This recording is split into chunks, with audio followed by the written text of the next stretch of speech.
Welcome to Morning Devotion with Ken Gurley. Devotions designed to inspire you on your daily walk with God. Here's your host, Ken Gurley. Hey, good morning, everybody. Tuesday, December 29, our anniversary today. Yes, Tessie and I got married many moons ago. Today, December 29. Welcome to Morning Devotion. My thought today is lay down tracks, because part of saying goodbye to 2020 is not only grieving yesteryear, but going ahead and establishing the tracks we need to run on for a successful year. So thank you for being a part of this today. Like the page, follow the page, share the page. You make this special. If you're just joining in from the holiday, I hope you had a wonderful holiday. As we look into 2021, there's a sense of energy, heightened expectation, maybe a belief, a hope. Things are changing.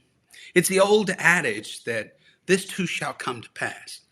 So long as we have our hopes, our confidences, we have this understanding that as surely as B follows A and C follows B, that if we keep moving in the right direction, tomorrow will unfold before us. So let's lay down some tracks to the future. William Carey, famed missionary, once said, expect great things from God. Attempt great things from God. That expectation leads to our attempt. That's why it's so very important to lay down tracks. It's because what we lay down those tracks, that's what we're going to attempt. So what do I mean by that? Lay down the tracks. I believe it's twofold. Two things go together like train tracks, running parallel one to another. The first, it's our dreams. And the second is our plans. If we only had dreams, we wouldn't and couldn't go anywhere. We'd be just daydreamers. And if we only had plans, they're short-sighted at best, like checking off items on a task list. You need both. You need dreams and plans. Yesterday we unpacked yesterday, and we laid aside the hurts and pains of this year. We grieved, and I'm not saying we're through grieving. We processed some losses, not saying we're through that. I'm not saying that's all there is to it, but at least we've made a start. Today, let's go a little farther. Let's get those tracks laid down into a 2021 that is far brighter, more meaningful than this year was. Let's isolate those high places that need to be brought down. Let's find those low places that we need to raise up. We believe that in the name of Jesus, there is a path forward. There's just something about God, everything about Him moves toward the new day. You know, in the encampment, the house of God faced toward the east. It was looking toward the east. Something about believing that we are headed to see something. In fact, the children of Israel, when they left Egypt, were going to Canaan's land. They were headed toward the light, toward the east. The word east or orient means I am looking toward a new day. I'm not looking toward the dying day. I'm not looking back to 2020. And there's not many things I want to carry with me from 2020 into 2021. But I do want to isolate those things in this upcoming year that I want to see God do amazing things. Dreams, two tracks, dreams and plans. Dreams are for the long haul. Yeah, they're the long-term goals and objectives. The who shall we be? Where shall we go? What shall we become? These we call dreams. This is a day, I believe, to let your dreams run wild. Try a new dream on for size. Anticipation is to a man's spirit what hydration is to the soul. We thirst and long for a better life, greater understanding, a deeper appreciation. Faith causes us to lift our eyes and say, something good is happening. Something good is coming my way. Christ's first miracle was to turn water into wine, from the common to the uncommon, the ordinary to the extraordinary. That's just his way, that the best follows the good, that he always enters into the superlative. To date, it has been good or even not so good, but your best days are not behind you. They're before you. Dream, dream. Some people dream more than other people dream, I guess. But God gives everyone dreams of promise and potential, just as surely as he gives songs in the night, and he gives a vision of a much better you and a much better world. It's in Bruce Wilkerson's allegorical tale, The Dream Giver. We read of a young man named Ordinary, the nobody who lived in the land of familiar. In the story, Ordinary receives an invitation to leave his comfort zone and to pursue his big dream. The invitation was sealed by a long white feather. When Ordinary told his father about it, his father grew very quiet. And later he said, "Son, when I was a young man, I too received such an invitation. It also came sealed with the feather. But I was so afraid of leaving the land of familiar, I remained a nobody. And one day the feather turned to dust." God gives dreams and visions to the young and to the old. He designs encounters and rendezvous and pivotal moments in our lives. He opens doors. He sets stages. He empties stages. He places obstacles in our way. He designs the seeming detours and pointless tedium. He knows what he's doing. He's preparing us for the next and larger stage of our lives. He is the divine designer of eternal dreams. Someone said that a dream without a positive attitude produces a daydreamer.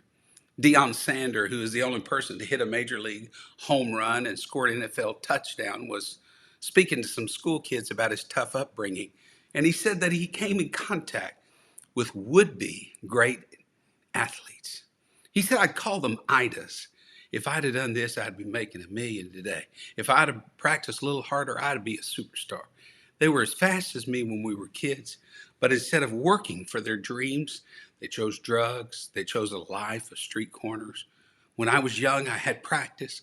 My friends who didn't went straight to the streets and never left, that moment after school is the moment we needed to grab. We don't need any more idols. I like that. We don't need any more idols. If I'd have done this, and if I'd have done that, and if I'd have done this, we don't need any more idols. We need people who say, "God, give me the grace and the grit to take the time that I have and the opportunities that are in front of me and let me use them for something glorious." People who have both a dream and a positive attitude are those that God can use. What are some signs of a great attitude? A belief that God is working in you.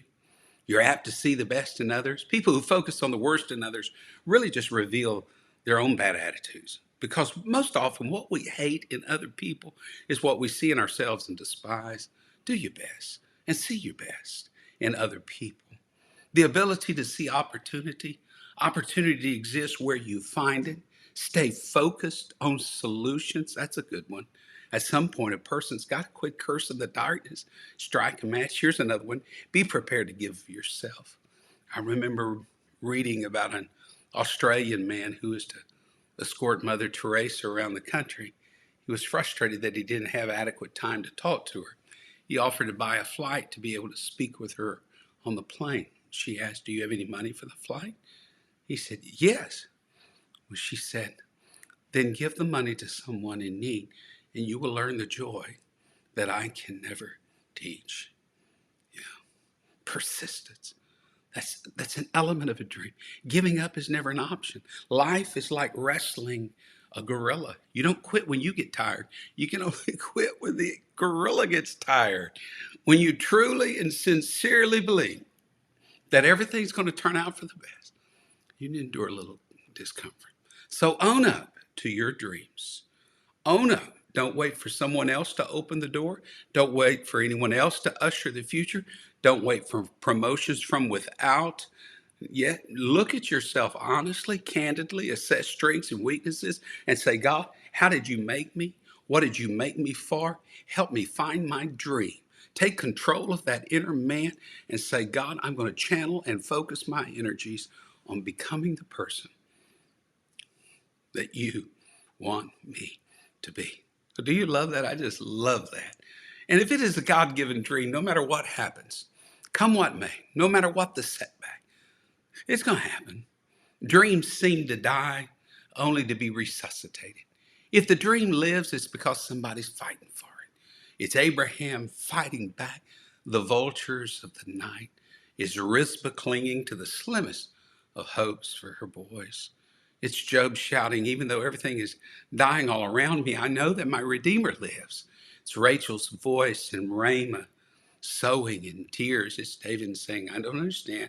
I don't know why, but after I was anointed, after my eyes were opened, after I heard the dream of what God was doing in my life, I've endured great affliction. It's Paul saying, I had a dream on a Damascus road. I heard a Macedonian call as well. But the stoning, the perils and the deep, the punishment, the affliction, light affliction, that's what Paul called it. That's working an eternal weight of glory. The dream thief is going to come by and try to kill and steal anything he possibly can. If you don't hold on to your dreams, you better nail those dreams down good, because the dream thief never quits. And about the time you think you're beyond Satan's reach and temptation, he comes by. It's not enough. It's not enough to dream during the night. You got to dream during the day. You got to bring those dreams into the light. The other track then is plans. And they're not nearly as exciting as dreams, but you need dreams to identify where you're going, but you need plans to identify how you're going to get there. Planners, they're often criticized. In a spontaneous, no holds barred atmosphere of faith, people plan, they're kind of looked down on. But God's word speaks often of making plans. Isaiah 30, God invites us to ask and involve him in the plans that we make. Proverbs 21:5, good planning, hard work lead to prosperity. You got a God-given dream, and it's your plans that make those dreams come true. So in your planning, in that planning, first, ask God to join the planning process. Seek his counsel, his way, his opinion. And second, trust God. Trust God to inspire your thoughts. Solomon said if we commit our ways to him, he will answer us. He will be with us. He will help us. You say, God, here's my dream. Here's my plan to get there. Third, seek the advice of friends and confidants. Don't go to strangers. Go to those people who love you, care for you, have your best interest at heart, and say, this is what I see God wanting to do. And in the multitude of counsel, there is safety. Fourth, and this is important, write it down. Write the plan down. Write the plan down. Break it up into incremental segments. By little, incrementally, God is going to give you the victory. And if you will let that happen, you will start to see some amazing things happen in your life. That an inch at a time, a little here, 1 foot, 1 yard, a piece over here, a mile at a time, you'll see the progress. And finally, be patient. Embrace patience and perseverance, knowing that anything worth having is worth waiting for. Keep moving forward. Keep making the plans happen, because I think it's time to dream again, and it's time to plan again, and it's time to move forward again. And it's time to see what God is going to do in our midst. In other words, what God has put within us, it will not stay down. It will appear again more blessed, more fruitful, more plenteous than what it was put into the ground. The pastor of the largest church in the world, Yonggi Cho, once told a group of people, tell me your dreams, and I will prophesy your future. The greater the dreams, the greater the likelihood they'll be sent to the graveyard, because the dream killer has visited a lot of our homes in 2020. We've been tempted to give up, tempted to turn aside, tempted to throw in the towel. But don't you give up on a dream that God has placed inside of your heart. For your kids who are far from God, for your church, don't you give up on God. Don't give up on those dreams that He gave you. The best days, I have to believe this, are ahead of us. We have to lay hold on our dreams. We have to breathe life into those dreams. We've got to quit speaking cursings and speak blessings. We've got to be the one cheering others on. The devil's always going to be around to hinder, discourage, and oppose dreams and vision. He knows that most of you are strong enough in the areas of morality. You won't steal, rob, and kill. So he's going to come. He's going to come to the heart of what would make a difference, to steal and kill your dreams. He will block and oppose those dreams if at all possible. Joseph, he's not just after your dream. He's after your daddy's dream, your grandfather's dream. He wants to kill the hope of a Messiah. He wants to kill the hope of salvation. When you go through the low point of being forgotten, the point is that you might remember the dream. Keep the hope of your dream alive. But Pastor, the devil has stolen my dreams in 2020. Dream again. Dream again. For you, your career, your marriage, your family, your children, your church. Dream again. So maybe that dream is going to come to someone today. Maybe there will be a white feather of opportunity softly falling on your step. Look through the peephole of the front door. That's no way to stay motivated when you're moving toward a goal. You don't need the peephole. You need a big view. You need to look, not through the rear view mirror, but you need to look through the open dash and say, God, I am moving forward. I like what David Thomas once said. God dreamed us into existence, and God in turn implants dreams within us. To pursue our hopes, our dreams, requires courage, which is the basic orientation of the act of hope. To fail to dream a better future is to deny the God of faithful love, to deny ourselves our own birthright. Don't deny your birthright in 2021. Don't settle for a mess of pottage. God has a great plan for you. Seize the moment. Hold to the dreams. Cling to them. And you'll find those dreams have a way of happening before your very eyes. I believe that with all of my heart. Thank you for being a part of this today. Share this with others. Encourage one another. You need to lay down some track. Get your dreams and your plans in place. And may the Lord be with you. I look forward to seeing you again tomorrow. Thank you for listening to Morning Devotion with Ken Gurley. Join us next time for another inspiring devotion. To support this ministry, please visit firstchurch.com.